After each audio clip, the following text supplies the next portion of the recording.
Mga ka-DIY, for today's video, tuturuan ko kayo paano natin gagawing portable power station si Peito na PX 1600 watts at saka yung ating 100Ah na lithium iron phosphate battery from Gentile. Gagawin nating portable power station to and 3 easy steps lang mga ka-DIY. Lahat pwede tong gawin. Easy lang kasi minimal lang yung gagawin natin na soldering at saka minimal din yung mga modification na gagawin natin mga ka-DIY. So portable siya kasi pwede nating dalhin kahit saan. Pwede rin siya sa bahay as backup natin in case of emergency mga ka-DIY, mga bagyuhan, o diba?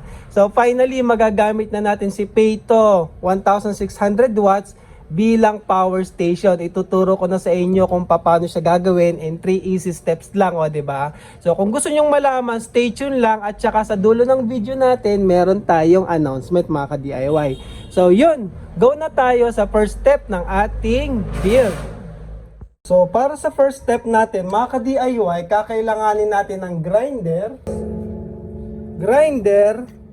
pwede rin lagaring bakal, pwede rin screwdriver, heat gun, o kaya martilyo. Pero kung gusto nyong mabilis mga ka-DIY kagaya ng ginawa ko, gumamit ako ng grinder.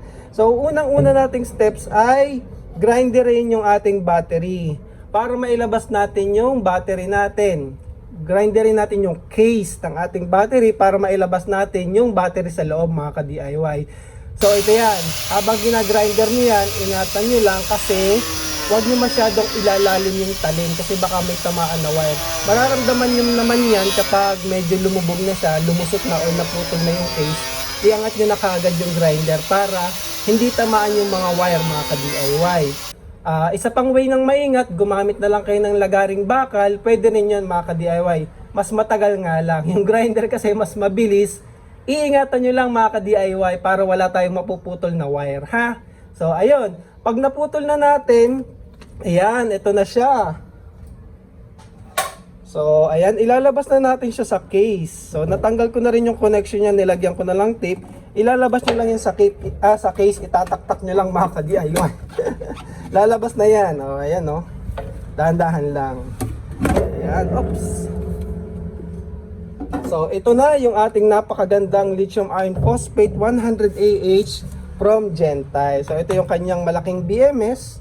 Ito yung kanyang wiring connection. So ito na yung first step. O di ba ang dali? Yun lang yung first step natin mga ka-DIY. Kunin nyo yung battery sa loob ng case ng battery ni Gentile. O di ba? Puro battery. So ayun, proceed na tayo sa step number 2. Mga ka-DIY, dalawa pa nga pala sa gagamitin natin sa build na to ay bukod sa battery at yung Peito natin na inverter, pangatlo ay itong ating clear case, di ba? So ang ganda ng power station na to kasi clear case, kitang-kita nyo yung laman loob ng ating power station mga ka-DIY. Mamaya ma-appreciate nyo yan. Bakit pinili ko yung clear case? Ito ay case ginagamit to lagayan ng mga DSLR camera mga ka-DIY. So nabili ko to sa Shopee. Ilalagay ko naman lahat yung link sa YouTube Shopping dito sa baba ng video. Click nyo lang yung product or more. So ito yung case na gagamitin natin. Isa pa natin kailangan ay ito, 150 watts na LiPo4 charger. Ito ay 10 amps. So 10 amps mga ka-DIY. So yan, kailangan nyo yan. Kasi sa step 2, ang gagawin natin sa step 2 mga ka-DIY ay madali lang naman. Kailangan nyo nga lang maghinang. Kasi itong output nya, papalitan natin ng ring connector. At pangalawa, kailangan natin ng yung Peito kasi may kasama naman siyang battery cable. So gamitin natin yon. Kailangan kasi natin i-extend itong negative wire. Itong positive okay na yan, abot na yan. Ito kasi medyo maiksi mga ka-DIY. Kailangan natin i-extend yung negative. So kaya gagamitin ko yung wire. Nasaan na yun? Ito. Ayan, kailangan natin to para i-extend siya. Ayan. Pwedeng gumamit kayo ng terminal lug dyan para i-connect dito. Kaso kailangan nyo ng bolts and nuts. Ang problema ko, wala akong available na bolts and nuts para dito. So ang gagawin ko na lang, puputulin ko to. Meron naman tayong 60 watts na panghinang. saka ko to puputulin at idudugtong mga ka-DIY. So i-extend lang naman yan. Tapos yun nga, ito naman puputulin din at papalitan naman ng ring connector. So yun yung gagawin natin sa step 2 mga ka-DIY. So panoorin nyo at gagawin ko yan mga ka-DIY.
So, ayan mga ka-DIY, nahinang ko na yung mga wire. Pero medyo mahirap siya ha. Kailangan nyo ng magandang diskarte at saka mainit talaga na soldering iron. Kasi kung hindi nyo to magagawa. Mapapag-connecta yung ganito na makapal. Ang maganda talaga, gumamit na lang kayo ng copper lug. Ito. Dito sa kabilang side. Tas ito, idugtong nyo lang dun sa existing nya na terminal lug mga ka-DIY, tas gumamit na lang kayo ng bolts and nuts. Wala lang talaga akong bolts and nuts ngayon, kailangan ko nang gawin yung video, kaya hininang ko na lang mga ka-DIY. So optional lang naman to, hindi nyo kailangan gayahin na ihinang. Pwede kayong gumamit ng terminal lug.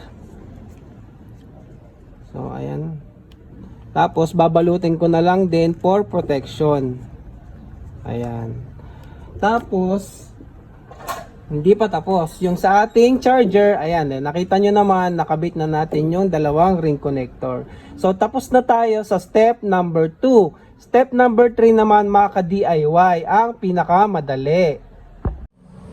Final step natin mga ka-DIY ay yung number 3, assembly. So, i-assemble na natin yung ating battery, inverter, at saka charger. So, yun na yung pinakamadaling step.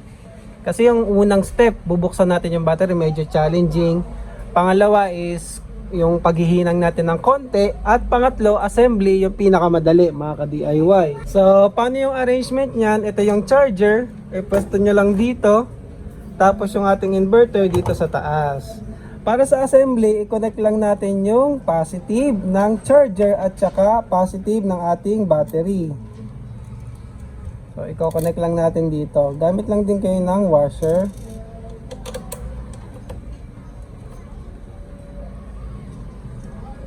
Tapos yung positive ng charger. And then, i-sara na natin.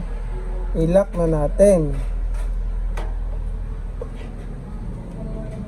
Make sure lang maganda yung lapat ha, para hindi mag-iinit, kasi kapag medyo loose, mag-iinit yung terminal nyo. So makita nyo naman lapat na lapat. Sumunod ay yung negative. So ingatan nyo, baka dumikit sa positive, magkaroon kayo ng short, delikado yan. Baka magulat kayo, mag Happy New Year kayo bigla, meron kayong spark na makikita. So washer, negative ng battery, tapos lagyan ko pa ng isang washer kasi medyo maluwag yung ring. So ayan, and then ayan yung charger. May konting spark lang yan, okay lang yan mga ka-DIY. May mga capacitor kasing na-charge yung battery. So ayan.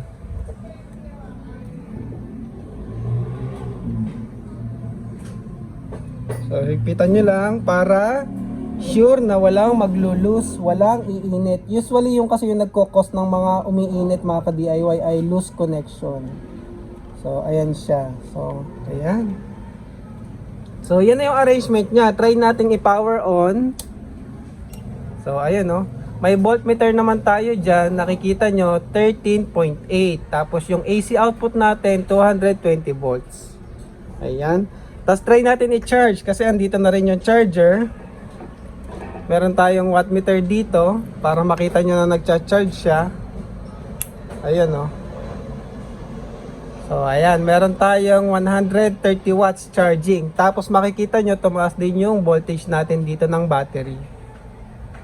Ngayon, dahil tapos na yung assembly, i-shoot na natin to sa kanyang bahay mga ka-DIY. So mamaya na natin ulit i-charge, pinakita ko lang sa inyo, tapos i-off natin. I-shoot natin dun sa kanyang bahay mga ka-DIY, yung ating acrylic, ay transparent case. So ayan na siya mga ka-DIY pag nailagay na siya sa case. So 'di ba, saktong-sakto. Tapos kita nyo pa yung ating voltmeter, output voltage, pati yung percentage ng ating battery level. Dito may output percentage din yan. So mapapansin nyo, silyado nga pala to. Tapos pakita ko yung likod. Yeah. O di ba, ang astig, kita nyo pa yung wiring connection ng battery sa likod, di ba? Ang ganda. So yan. Wala na pala akong ginawang butas dito sa case kasi waterproof case kasi to. Kung makikita nyo, meron niyang silicone. So ayan no. So waterproof itong ating power station na to mga ka-DIY. Yun nga lang ang disadvantage nito, kapag gagamitin nyo siya, kailangan yung buksan. Kasi magsasaksak kayo ng extension cord dito para meron tayo ditong power strip or extension cord. So wala kasi akong aesthetic na power strip, so ito munang nakatambak kong power strip ang gamitin natin. So isasaksak niyo yan dyan. Pero usually ay kung bibili kayo ng kulay black yung Royo, ilalagay ko na lang yung link. Dito nyo siya ilalagay. So nandyan yung ating extension. Pwede nyo yung isara, tapos kapag bubuksan nyo, isasaksak nyo na lang yung load nyo mga ka-DIY, 'di ba? Goods na yon. Yun kasi yung advantage nito kasi waterproof case tayo, kaya hindi na ako nagbutas. Tsaka nga, ito ay napaka easy build. So hindi ko kayo pinahirapan.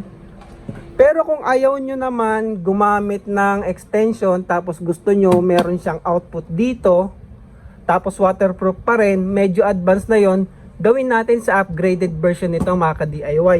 Waterproof na outlet, pati switch at saka charging port gawin nating waterproof para kahit sarado siya, hindi na natin kailangang buksan, pwede nyo siyang gamitin. Ang problema ko pala dun yung exhaust mga ka-DIY. Kasi kung lalagyan natin ng exhaust, bukas na rin siya, wala na ring waterproofing. So yun, isang kong challenge yun, paano gagawin yung waterproofing. Ay oo, paano iwa-waterproof yung exhaust niya.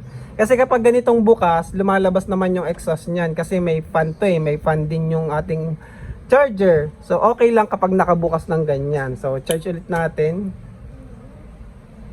So goods, working naman yung ating charger at makikita nyo tumataas yung voltage. So ayan, mga ka-DIY, sa mga naghahanap ng easy build at powerful na Portable pa siya mga ka-DIY kasi kaya ko pang buhatin. Pag hindi ko na kayang buhatin, hindi na portable yun. Home backup na yun. O, yan, o, diba? Sa mga naghahanap ng DIY power station na sobrang dali lang gawin, 3 easy step, bigatin na power station. O, ito na yan. Bilhin nyo lang si Peito, yung ating Gentai 100AH, charger, at saka yung ating camera case. So, meron pa nga pala tong, ano no, tali. So, pwede nyo siyang ikabit para mas madali buhatin. Ang hirap kasi kapag dito nyo hawakan, baka bumigay. So, mas maganda gamitan nyo ng tali. Ito, madali lang naman to ikabit. Tapos, kusa naman niyang humihigpit pag binuhat nyo. Self-locking na yun. O, yan. Sa kabila. So, very portable to, very useful. In case of emergency, pwede nyong dalhin kahit saan. Pwede nyong dalhin sa rescue center o kaya kahit saan nyo pa man gustuin. O kaya sa camping. So, ayan. Mas madali siya buhatin kapag may tali, mga ka-DIY. So, ayun lang para sa video na to. Ay, wait lang. Nasa dulo ka na ng video na to, mga ka-DIY. Ipapamigay natin yung ating solar aparato. So, paano? Madali lang mga ka-DIY. Siyempre, comment lang kayo dito. Merry Christmas and Happy New Year sa video na to mga ka-DIY. Siya nga pala, merong mga kamusta ulit sa inyo. Hello, mag-DIY subscribe. Oh, ayun na, baka hindi pa kayo nagsusubscribe. Maya naman kayo kay Kid DIY. So, yun lang mga ka-DIY. Ipapamigay natin yung solar aparato. Comment lang kayo sa video na to. Pwede nyo rin i-share sa Facebook nyo itong video na to mga ka-DIY kasi baka makatulong sa iba nating kaibigan dyan. So, ayun lang para sa video na to and maraming salamat. Thank you for watching.